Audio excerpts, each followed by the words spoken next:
Hello, చూస్తున్నారా?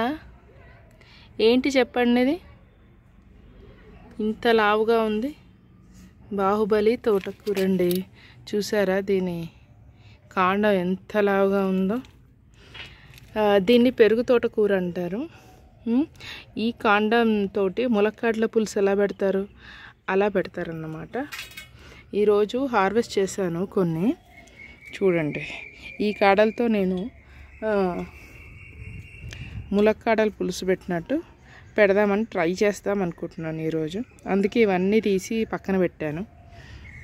ఎవరికైనా procedure ఎలా పెడతారు ఈ పులుసు అనేది తెలిస్తే ప్లీజ్ కామెంట్ సెక్షన్లో పెట్టండి రెసిపీ.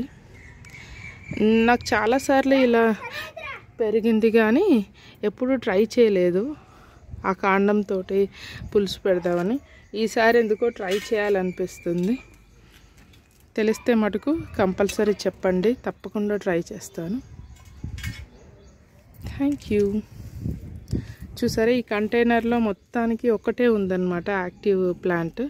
కాబట్టి దాంట్లో ఉన్న పోషకాలన్నీ ఇదొక్కటే తీసుకొని ఎంత బలంగా పెరిగింది చూస్తున్నారా?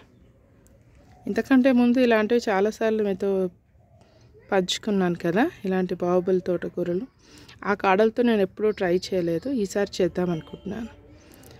Thank you.